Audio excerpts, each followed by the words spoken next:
And we're learning new details about how a U.S. Customs and Border Protection agent was shot and killed this week in West Miami-Dade. The accidental shooting happened during a trading demonstration. We also spoke with the wife of that officer. Local 10 News reporter Leanne Motorhona is live in Miami, where officers are gathering right now for a procession. Leanne?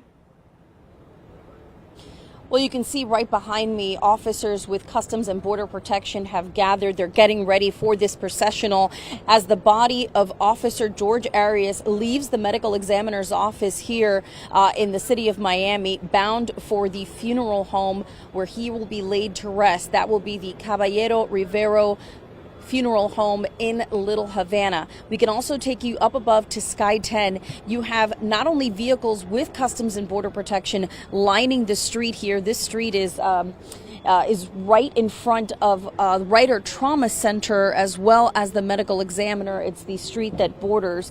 It is 12th Avenue, and so you have vehicles with Customs and Border Protection. You also have City of Miami officers and Miami-Dade police. Just in the last few minutes, we have been able to confirm some new details about the circumstances behind this officer's death. And just yesterday, our own Roy Ramos spoke with the widow of this officer, who told us just about what a remarkable man he was.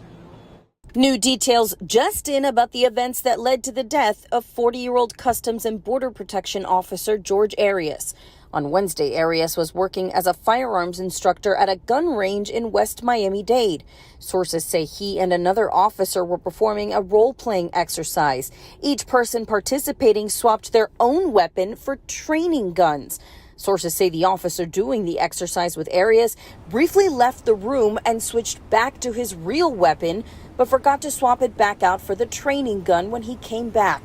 When the exercise was performed, the officer accidentally shot Arias in the chest with real ammo. He was pronounced dead at the hospital. He was my soulmate. Anna Mary Arias was his wife. When you hear people say that he was a great guy, believe it. Anna and George met as classmates at Hialeah Miami Lakes Senior High School. George later married Anna and became a stepfather to her 2 children. Everybody thought that he was their father. He was that kind of guy. George enlisted in the U.S. Coast Guard 12 years ago and recently signed on as a reservist. In 2013, he joined U.S. Customs and Border Protection. He was always there to help everybody who needed it, everybody. And he was big on his family of law enforcement. Arias' body was brought to the medical examiner's office the day of the shooting, where he remains at this hour.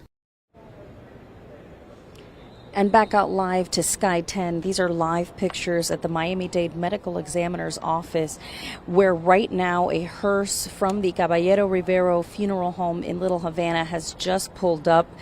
In a short time, we know the body of Officer Jorge Arias will be placed into that hearse, and there will be a processional leading from here at the Medical Examiner's office to the funeral home in Little Havana. I just want to go ahead and correct myself.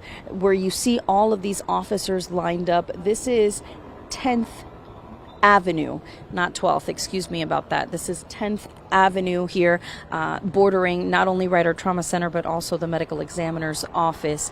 As far as what the funeral plans are, those have yet to be released. At this point, what we do know is that the body will be taken to the Caballero Rivero Funeral Home in Little Havana. And down here on the ground, you can see this line of officers getting ready to pay their respects, to pay homage as his body is transported from this location to his where he will rest for the final time. The circumstances, the full circumstances behind this death are still under investigation.